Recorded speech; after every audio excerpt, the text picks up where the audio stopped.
The next properties of light I want to take a look at are reflection and refraction, okay? Obviously, everyone knows what reflection is, but there's just one little kind of quirk about how it works with respect to light when it bounces off an object.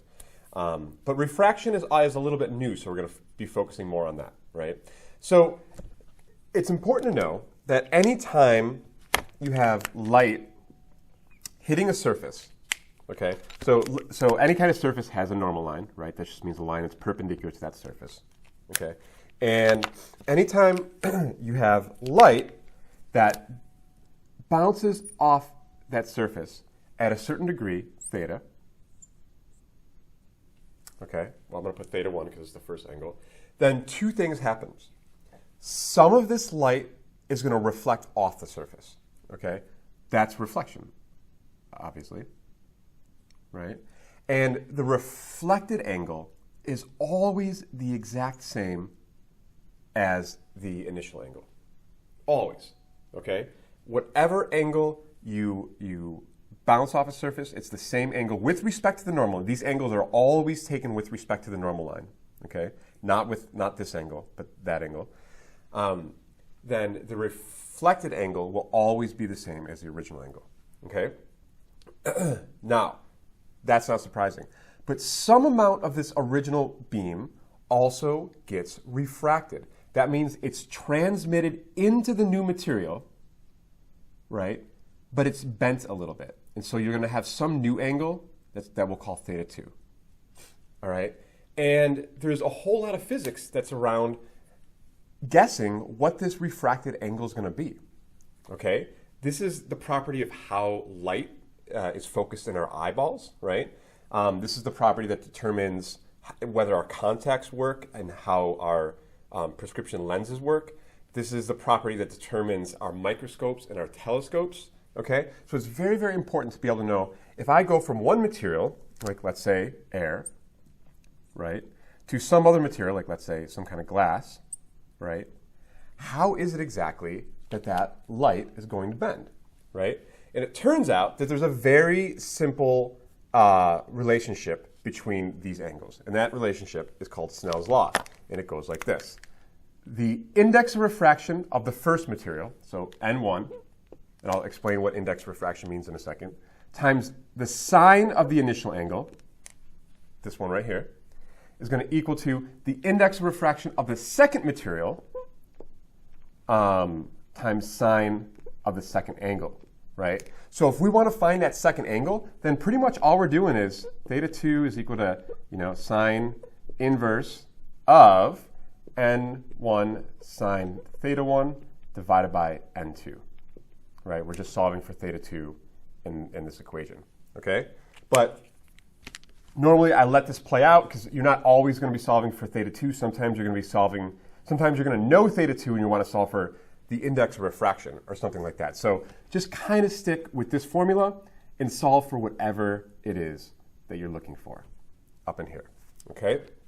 All right. So what is index of refraction? Index of refraction, you could almost think of as kind of like an optical density, right? So it's a property that almost every material has, that every material has, that light can actually move through, okay? And so here you can see some actual values of indexes of refraction. They're typically, greater than 1, but less than 3. In fact, it's rare to even see an index of refraction that's higher than 2. In this case, it looks like we only have one example, which is diamond. So index of refractions tend to be between 1 and 2. You can see for a vacuum, the index of refraction for a vacuum is exactly 1, right? So n, that's an A. What am I doing? N for a vacuum is equal to 1.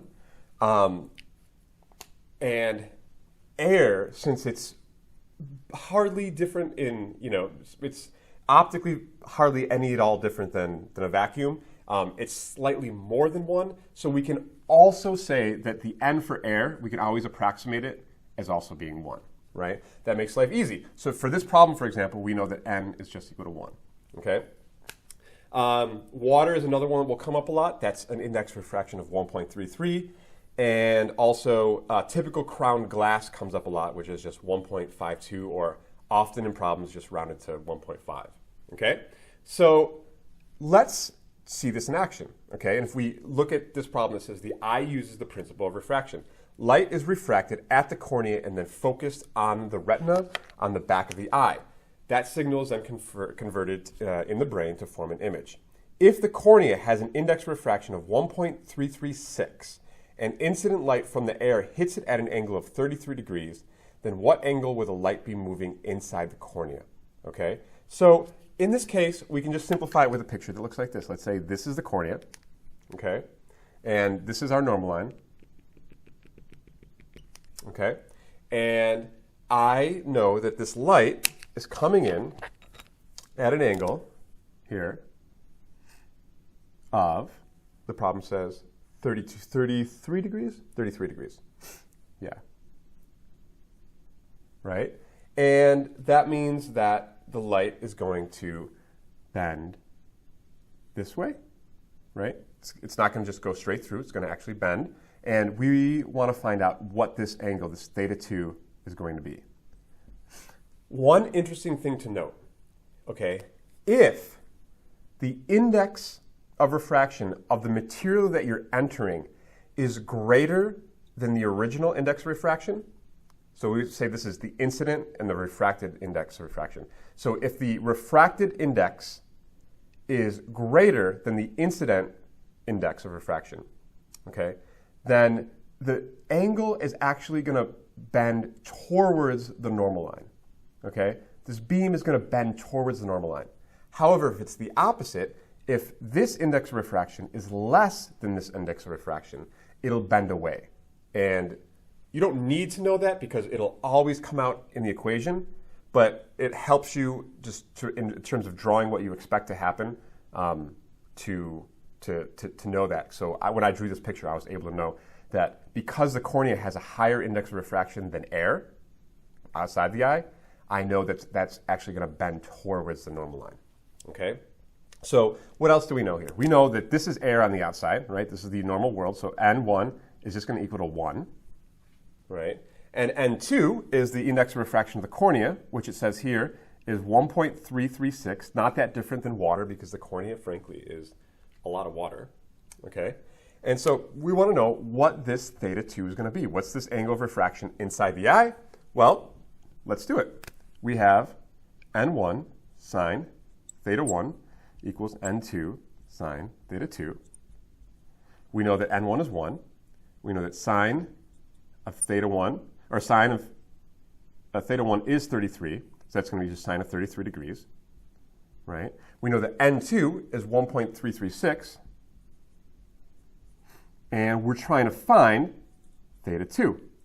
So we just take our sine of 33, make sure you're in degrees, divide by 1.336, take the inverse sine, and when I do that, I get an angle of 24 degrees. Okay? Does that make sense? All right, cool. I'm glad it makes sense. There will be plenty of practice for this on the homework. And this is another one of those very classic kind of physics problems where if you just Google, Snell's Law problem, you'll be able to find a bazillion of them. But really, it's not super challenging of a concept because it really just comes down to plug and chugging into this relationship. And you can always find the angle with which something's bending, which light's bending in a material. A lot of times there'll be a question that says, you know that the light bends at 45 degrees. What is N2? And from N2, look at the tables and tell me the mystery material that it's going into. Kind of fun, right? So that's what you can expect. And I don't have too much more to add about Snell's Law. Good luck, and I'll see you in the next video where we talk about dispersion, something else that light does.